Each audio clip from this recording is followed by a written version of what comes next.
이것까지 참으라라는 제목으로 하나님 말씀을 전하도록 하겠습니다.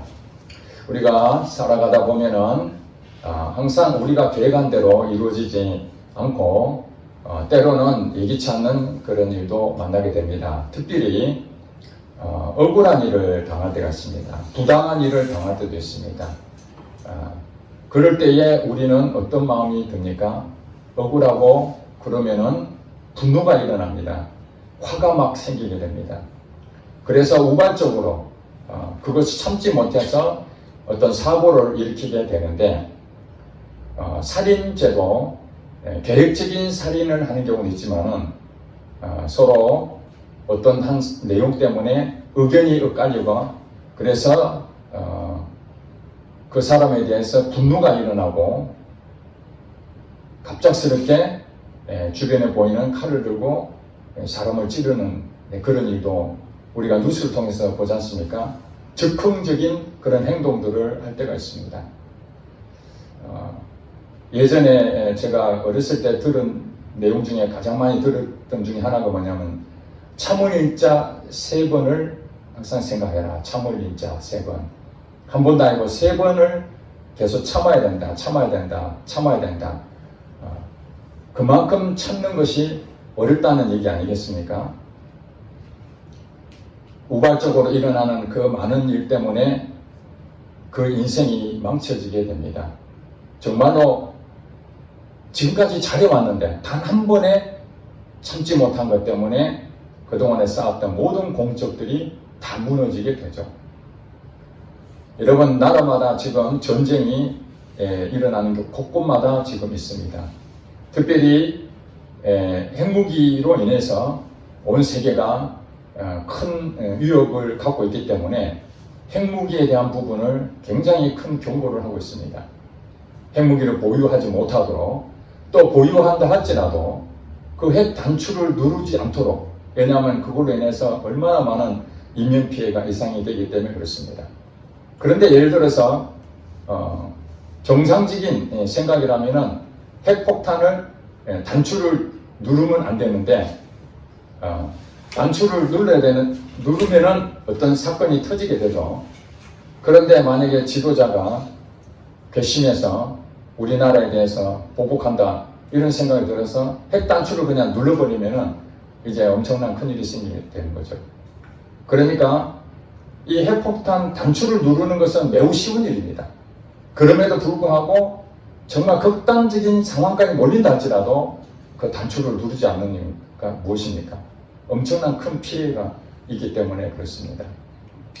우리가 살아가면서 여러분들도 크고 작은 어떤 일 때문에 휘말릴 때가 있고 손해볼 때가 있고 억울한 일 있고 부당한 일 당할 때도 있고 그럴 때마다 여러분들이 화를 내고 참지 못하고 쏟아지게 되면은 그 피해는 고스란히 본인에게도 들어오지만은 주변 사람들까지도 피해를 입게 된다는 사실입니다. 우리가 성경을 보면은 참아라 이런 얘기들이 엄청나게 많이 나옵니다. 고린도전서 13장이 그 사랑장 아닙니까? 사랑은 무엇인가? 그랬을 때 사랑은 오래 참고 이렇게 말하고 있습니다. 오래 참는 것 자체가 사랑인 것입니다. 그냥 함부로 대하고 함부로 말하고 함부로 자기가 참지 않냐고 말하는 것, 그것이 우리에게는 속 시원하고 막 그냥 묻어뒀던 거 들춰내니까 그 순간적으로는 속 시원할지 모르지만은 사랑이라는 것은 그럼에도 불구하고 참아야 된다는 것을 설명하고 있습니다. 성경 곳곳마다 참지 못해서 어떤 그 손해를 보거나 어떤 큰 문제를 일으키는 데가 엄청나게 많습니다. 오늘 여러분들이 읽었지만은 그 이전에, 오늘 본문은 짧게 읽었지만은 그 이전에 여러분 잘 아시는 대로 예수님께서 십자가에 이제 달려 돌아가셔야 될 그런 상황이 왔습니다. 그래서 십자가 지시기 전에 제자들을 불러서 최후의 만찬을 하시고 그 다음에 겟세마네 동산에 가서 기도를 하는 것이죠. 베드로, 야고보, 요한을 데리고 이제 기도를 하고 내려오는데 마침 유다, 예수님의 12제자 중에 가룟 유다가 있습니다. 가룟 유다는 그 중간에 빠져나가서 예수님을 이제 팔려고 로마 군병들에게 가서 이제 예수님이 어디 있는지 위치를 알려줘서 한 무리가 유다와 함께 예수님을 잡으러 오게 됩니다. 47절에 그렇게 나오죠. 말씀하실 때에 한 무리가 오는데 12 중에 하나인 유다라 하는 자가 그들을 앞장서 와서 48절에 보니까 예수께 입을 맞추려고 가까이 하는지라. 왜 예수님 앞에 와서 예수님 입을 맞추려 할까요? 여러 사람이 있으니까 무리들한테 예수님 누군지 가르쳐주기 위해서 입을 맞추는 거죠. 내가 입을 맞추는 자가 바로 예수다. 그 사람을 잡아라. 그렇게 이미 짰던 것입니다. 그래서 예수님께 그 상황을 다 아시죠. 유다야, 네가 입맞춤으로 인자를 파느냐. 그가 행동하는 모든 것들을 예수님 다 알고 계셨습니다. 그럴 때 예수님 주변에 있던 제자들과 있던 사람들이 49절에 뭐라고 얘기합니까? 그의 주위 사람들이 그 견유를 보고 여짜오되 주여 우리가 칼로 치리까. 아마 칼을 갖고 있었던 것 같아요. 칼로 치리까. 즉 예수님을 이제 잡으러 군중들이 온 것을 보고 한마디로 지키겠다는 거죠. 예수님을. 그렇지 않습니까? 스승님이 잡혀가는 것을 제자들이 가만두면 안 되지 않습니까? 칼을 가지고 그들을 칠까요? 방어할까요? 이렇게 지금 얘기를 할 때에 50절에 뭐라고 되어 있습니까? 그 중에 한 사람이 대제사장의 종을 쳐 그 오른쪽 귀를 떨어뜨렸습니다. 칼로 칠까요? 그러자마자 한 사람이 갑자기 칼을 빼들더니 대제사장의 종, 아마 거기에 그 유다와 그 무리들이 온 것 중에 한 사람이 대제사장의 종도 왔던 것 같아요. 그 대제사장의 종의 귀를 쳤습니다. 귀를 쳐서 떨어뜨린 그런 일이 생겼습니다. 이 내용을 이제 마태복음에 똑같이 나와 있는데 이제 그 보면은 누군지 이름이 나와 있습니다. 50절에 보면은 그 중에 한 사람은 누구였죠? 베드로였습니다. 베드로. 예수님의 수제자였던 베드로였고 대제사장의 종은 말고라는 사람이었습니다. 말고. 그러니까 이 내용이 신화가 아니라 실제로 있었던 사실적인 얘기입니다. 그래 베드로가 칼을 늘 차고 있었던데 예수님을 잡아가는 거기에서 가장 크게 분노했겠죠. 이거는 안 된다. 그러면서 칼을 빼서 대제사장의 종의 귀를 이렇게 떨어뜨리자 예수님이 이제 51절에 뭐라고 얘기합니까? 다 같이 볼게요. 예수께서 일러 이르시되 어떻다고요? 이것까지 참으라. 이것까지 참으라 하시고 그 귀를 만져 낫게 하시더라. 그렇습니다. 지금 상황은 예수님께서 죄를 짓지도 않았는데 유다로 인해 가지고 결국 십자가에 달려 돌아가시는 그런 상황이 오니까 제자였던 베드로가 칼로 대제사장의 종의 귀를 떨어뜨리는 실제로 벌어지는 이 사건을 놓고 예수님께서는 이것까지 참으라. 제자들 입장에 생각해 보면은 참을 일이 아니죠. 스승을 잡아간다는데 가만히 두고 보면은 그게 배신자 아니겠습니까? 그래서 베드로는 선한 행동을 한 것입니다. 못 잡아가도록 방어하는 것 중에 한 부분. 이걸 이제 우리가 말하는 무엇입니까? 정당방위라 그러죠. 상대방이 나를 제압하려 할 때 나도 거기에 끌려가지 않기 위해서 어떤 수단을 쓰게 되는데 그건 이제 정당방위라고 해서 우리나라 법도 그거 참작을 해주잖아요. 정상 참작을 해주는 것으로 보여집니다. 베드로도 아마 그랬을 것입니다. 그런데 예수님께서 말씀하시기를 이것까지 참으라 라는 이 내용은 베드로가 지금 칼로 사람 귀를 이렇게 쳤지 않습니까? 사람을 죽이지는 않았지만 상해를 일으켰습니다. 그래서 예수님께서 이것까지 참으라는 내용은 여기까지 하는 것을 끝내라. 그리고 내버려 두라. 더 진도를 나가지 마라. 더 이상은 곤란하다. 이런 뜻입니다. 여기까지 참아라. 이것까지 참으라. 하는 부분은 사실은 베드로가 칼로 종의 귀를 치는 것, 이 자체에 대해서 사실은 거기까지 갑작스레 일어난 일이기 때문에 거기까지 있는데 그 다음에 어떤 우리가 예측을 할 수 있습니까? 예수님이 잡혀가게 되면은 결국에는 이 칼로 사람을 죽일 수가 있는 것이죠. 그렇지 않겠습니까? 지금은 귀를 쳤지만은 예수님이 잡혀가는 그 상황을 목도했을 때에 항거할 수밖에 없잖아요. 더 이상 이건 안 된다 해가지고 폭력을 행사할 수 있는 유일한 방법이 사람을 죽여서라도 예수님을 끄집어내야 되는 그런 상황이 되는 것입니다. 그래서 예수님께서 오늘 본문에는 없지만은 마태복음에 말씀하시기를 너의 칼을 도로 칼집에 꽂으라. 베드로한테 하는 얘기죠. 칼을 뽑아서 쳤는데 너의 칼을 뽑은 것을 다시 칼집에 꽂으라. 이 말이 무슨 말입니까? 그 칼을 대제사장 종의 귀를 친 것으로 끝나는 것이 아니라 또 다른 사람을 찌를 수 있는 분명한 여지가 있기 때문에 다시 집어넣어라. 하지 말라는 얘기죠. 그리고 칼을 가지는 자는 칼로 망하느니라. 그렇게 말씀했습니다. 칼을 가지는 자는 칼로 망한다. 참아야 된다. 이 칼이라는 것은 언제든지 자기의 분노를 일으켰을 때에 이 칼로 휘두를 수 있다는 거잖아요. 그것은 위험한 것이다.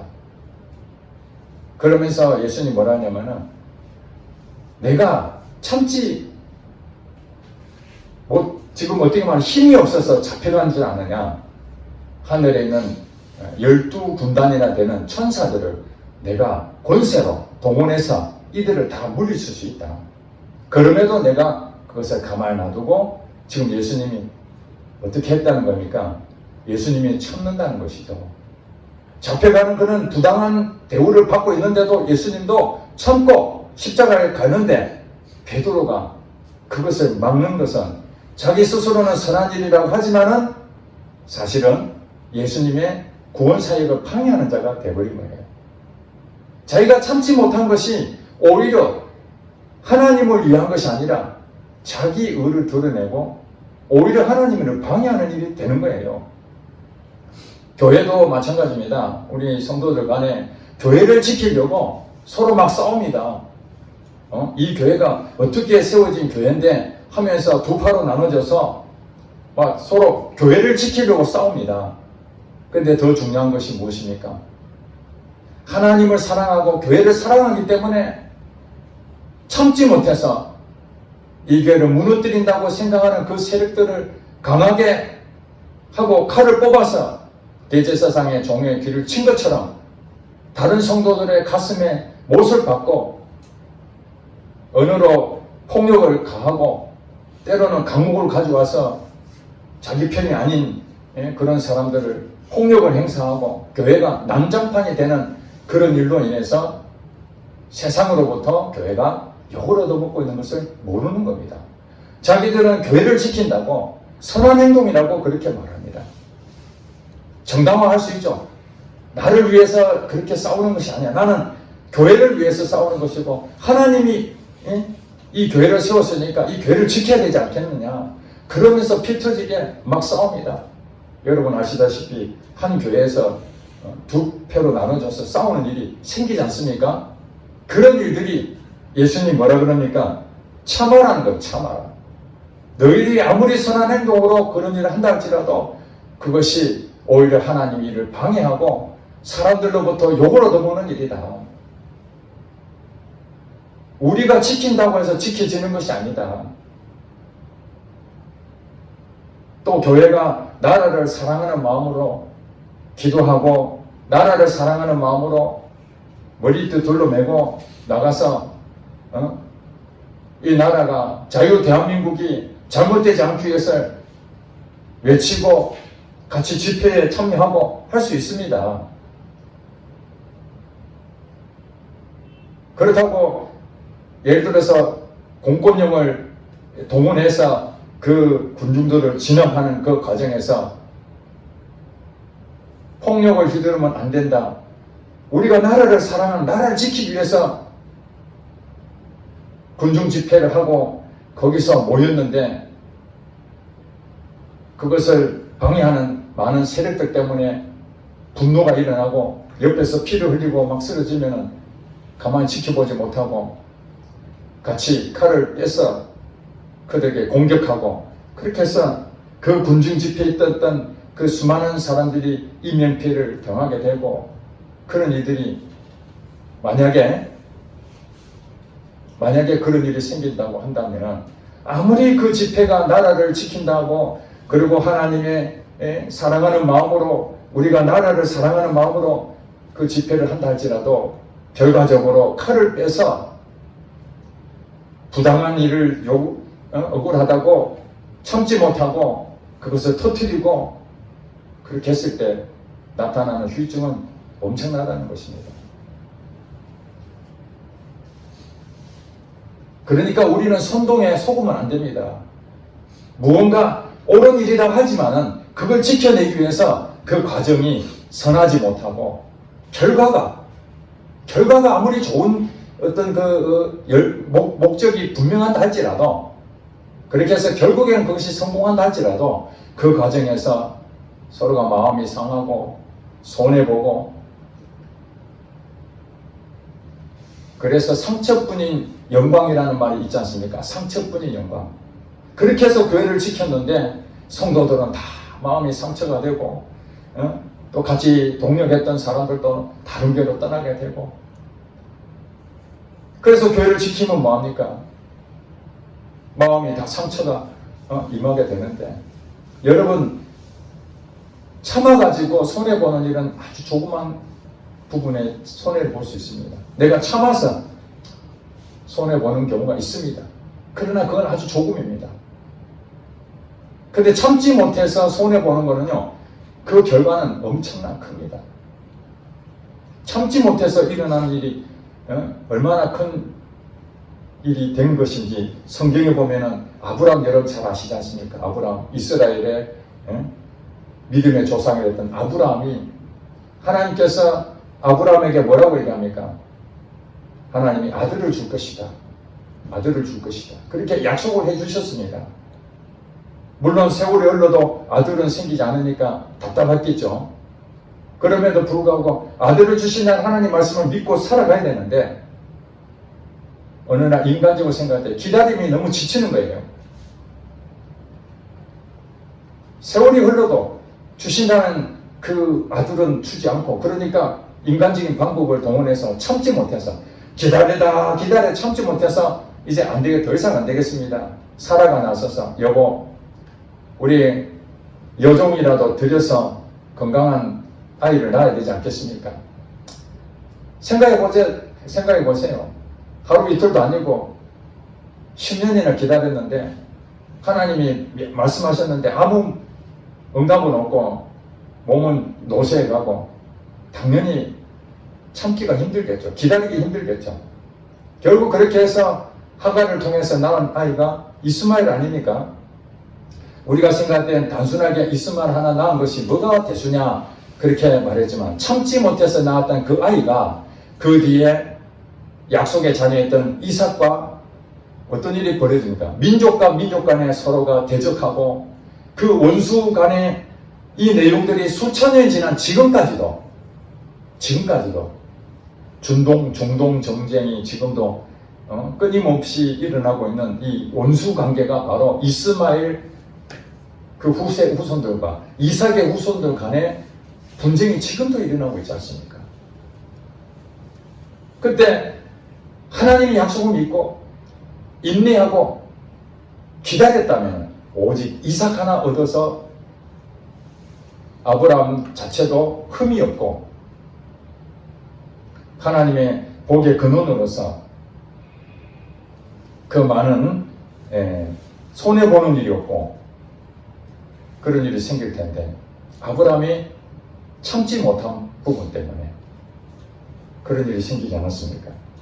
여러분, 우리나라 또 그 당군 신화에 보면은 곰과 호랑이 나오지 않습니까?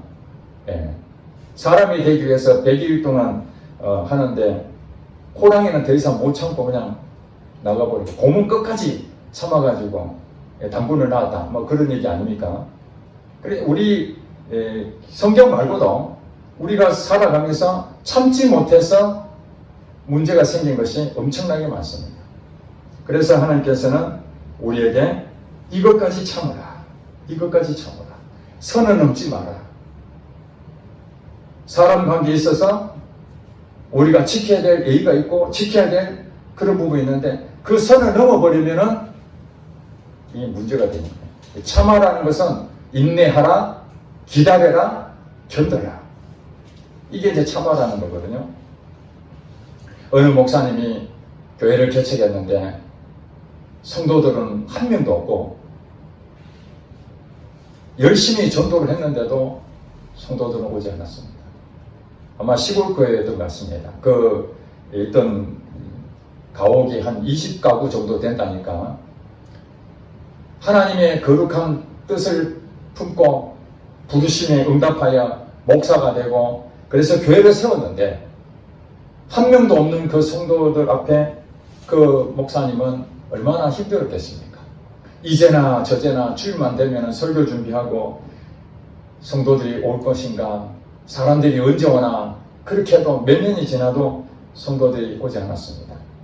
그래서 지치고 낙심될 때에 그가 마지막으로 결정을 했습니다. 우리가 교회를 세우면 창립 예배 드리잖아요. 개척 예배. 그런데 이분은 이제 폐쇄 예배 마지막 예배 드리고 문을 닫겠다. 교회 문을 닫겠다라고 마음을 정하고 하나님 앞에 그렇게 기도했다고 합니다. 하나님, 내가 최선을 다해서 목회자로서 교회를 세우고 여기까지 왔는데 단 한 명도 성도가 없는데 제가 어떻게 이 더 목회를 이어갈 수 있겠습니까? 제가 할 수 있는 일은 다 있지 않습니까? 이제 더 이상 제가 참지 못하겠습니다. 이어서 손을 놓겠습니다. 하나님도 이해해 주세요. 그리고 이제 폐쇄 예배를 드리는 날 똑같이 예배당에 와가지고 기도하고 있는데 갑자기 예배당 문에 한 청년이 보이는 것입니다. 몇 년 동안 단 한 번도 오지 않았던 그 성도가 폐쇄 예배 드리는 그날, 문 닫는 날, 그때 청년이 오게 된 겁니다. 청년이 왔는데 저 뒷자리에 앉더니 얼굴도 들지 못하고 얼굴을 숙이면서 예배를 드리고 있는 것입니다. 그러니 이 목사님 생각할 때 얼마나 찹찹합니까? 그동안 한 명도 없던 성도가 이제 마지막 예배 드리는 날 한 청년이 왔는데 그래서 할 수 없이 자기도 최선을 다해서 말씀을 전했습니다.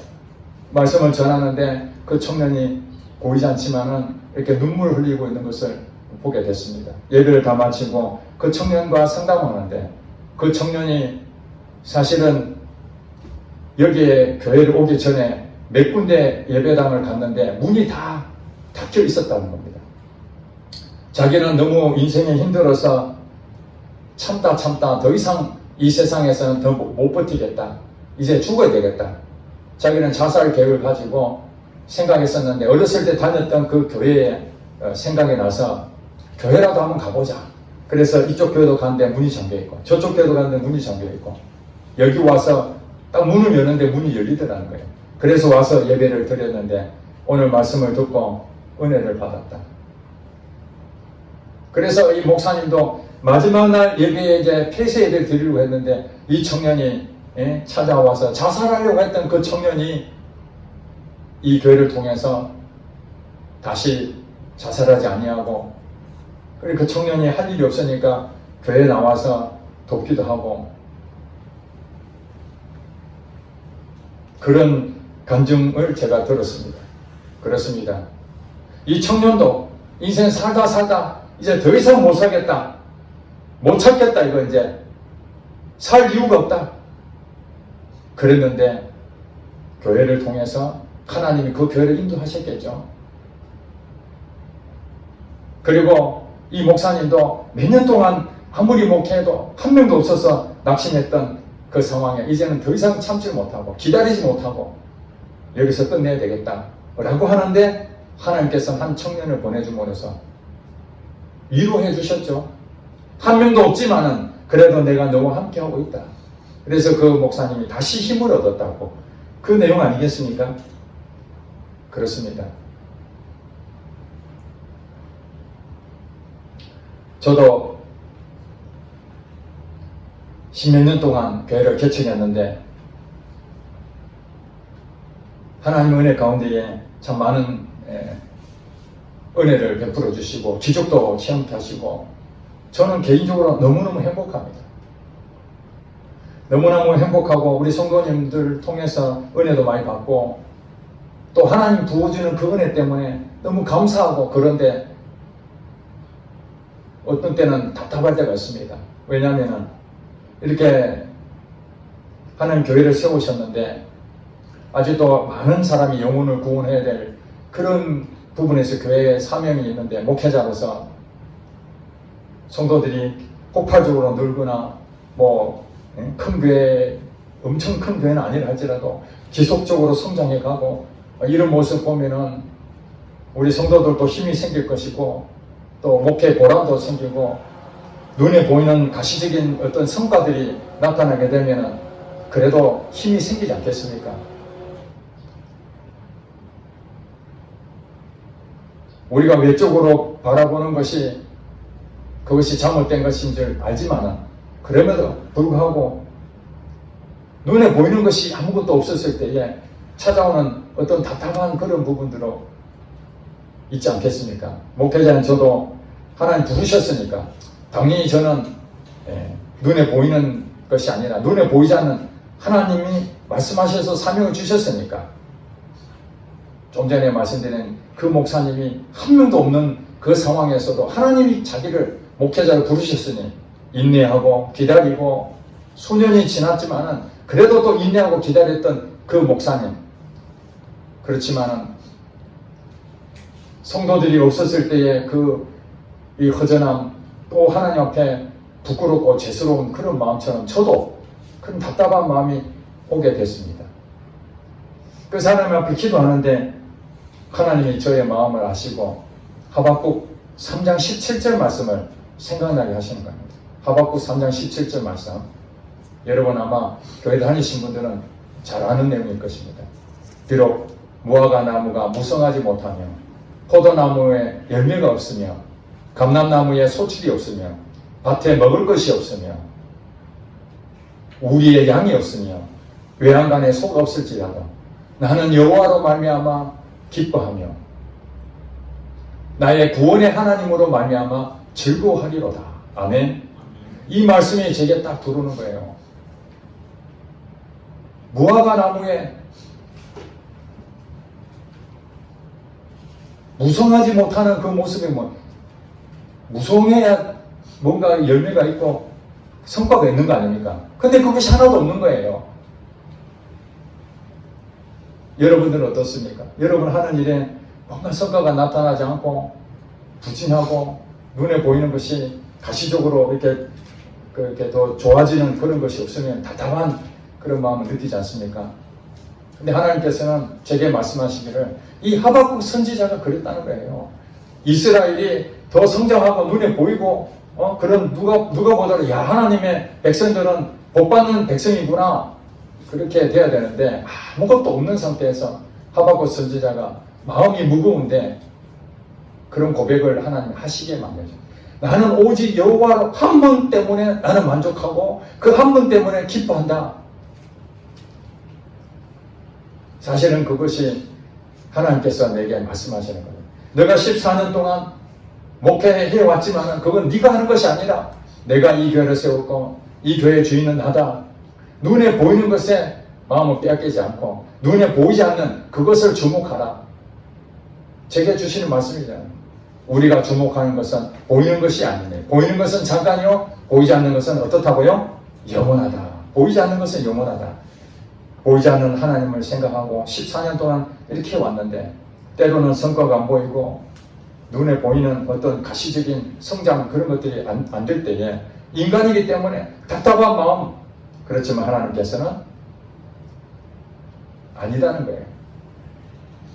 사람들은 열매를 보고 눈에 보이는 성과를 보지만 그래서 어제도 우리 가족이 나눔을 가졌는데 간증할 때에 열매가 나타나고 성과가 나타나면 사람들 앞에 나와서 하나님께서 이렇게 해서 나한테 축복해 줬다. 그런 간증거리를 떳떳하게 할 수 있는데 성과도 없고 눈에 보이는 것도 아무것도 없고 마치 진행 중인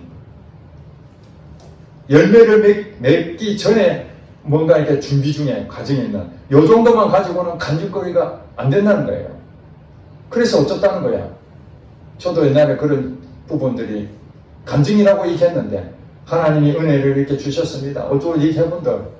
그래서 돈을 많이 벌었다는 거야. 교회를 크게 성장시켰다는 거야. 열매를 자꾸 요구하니까 할 말이 없어지더라고요.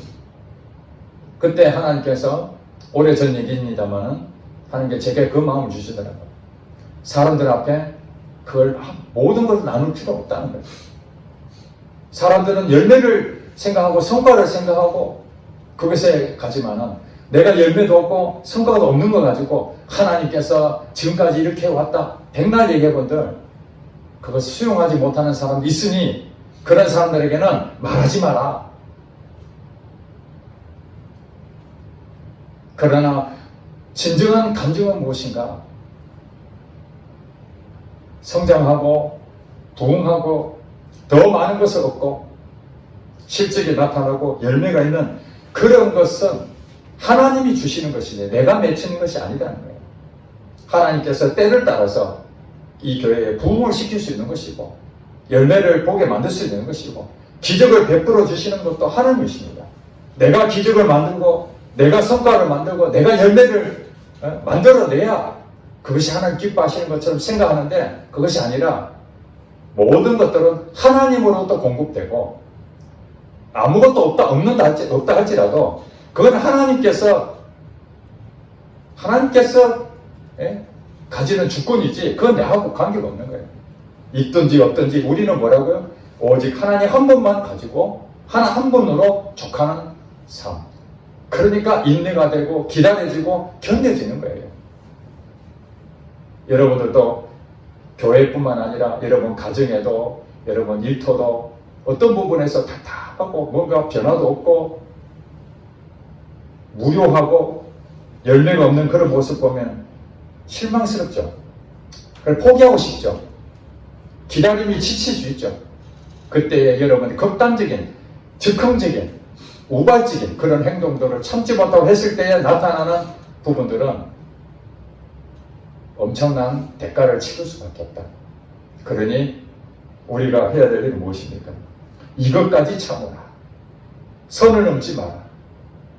지금까지 해온 것이 잘한 것이다. 베드로가 대제사장의 종의 길을 쳐서 자기가 생각할 때는 예수님을 보호한다고 생각했을지 모르지만 그것이 자기에게 나중에는 어떤 마음이 들었겠습니까? 후회했겠죠. 예수님이 십자가 달려 돌아가셔야만 된다라는 그 사실을 나중에 인지했을 때에 야, 내가 그때 그 행동 그때 참았어야 되는데 그때 잘못했구나. 다윗도 마찬가지잖아요. 여자가 목욕하는 모습 보고 그것을 회피할 수도 있는데 그 여자를 불러서 간음하고 그러다 보니까 살인죄까지 저지른 일이 되지 않습니까? 그것이 참았어야 되는데 그 행동 하나 한 것 때문에 두고두고 후회스럽고 두고두고 물론 하나님께서는 나의 죄를 용서하시지만 내 마음에 이미 벌어진 일들이기 때문에 다 마음에 있지 않습니까? 다윗도 그런 마음이 있었을 것이고 아브라함도 그런 마음이 있었을 것입니다. 내가 그때 그 참았어야 되는데 내가 그것까지는 안 했었어야 되는데 그러나 지나간 것은 어떻게 하겠습니까? 지나간 것은 우리가 다 잊어버리고 지금부터라도 때로는 예상치 못했던 어떤 일이 벌어졌을 때 이거 참아야 되나? 내가 더 이상 못 참겠다. 우리 그런 말 하잖아요. 이제는 더 이상 못 참겠다. 인간으로서 참아라는 것이 아닙니다. 내 스스로 어떻게든지 참고 참는다고 참아집니까? 나중에 더 큰 문제가 생기잖아요. 이 참는 것은 내가 참는 것이 아니라 하나님이 나를 다스려야 됩니다. 나를. 그래서 법륜 스님 여러분 아시죠? 요즘 한참 불교계에서 유명한 인사인데 법륜 스님 증문즉답이라고 있습니다.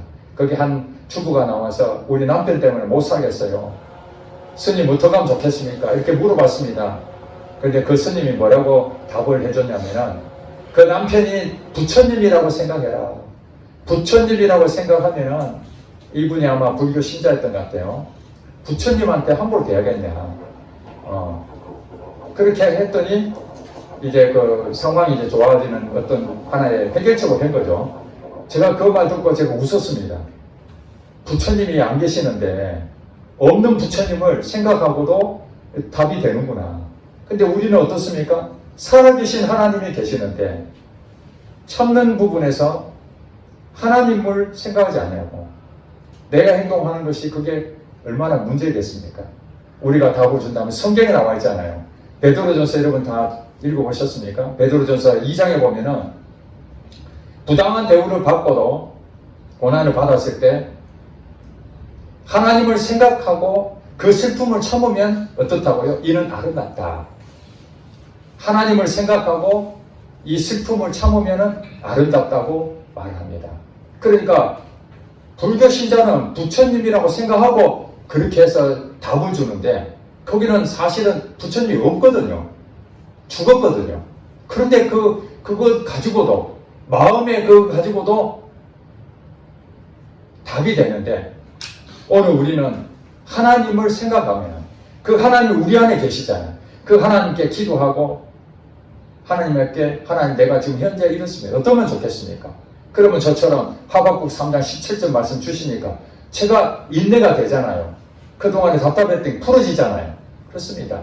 하나님이 살아계시기 때문에 그분을 믿고 그분을 생각하면서 참으면 아름다운 결과가 맺어진다는 거예요. 말씀을 냈습니다. 이것까지 참으라는 것은 더 이상 나가지 마라. 이제 더 이상 안 돼. 그러고 이제 어떻게 됩니까? 이 사건이 벌어지는 거죠. 더 이상 안 된다는 그 순간까지 오기 전에 여러분들 어떻게 됩니까? 주님의 마음을 품으시기 바랍니다. 주님의 마음, 온유와 겸손한 마음. 무리를 보시고 불쌍히 여기신 그 마음을 항상 기도하시고 하나님을 생각하십시오.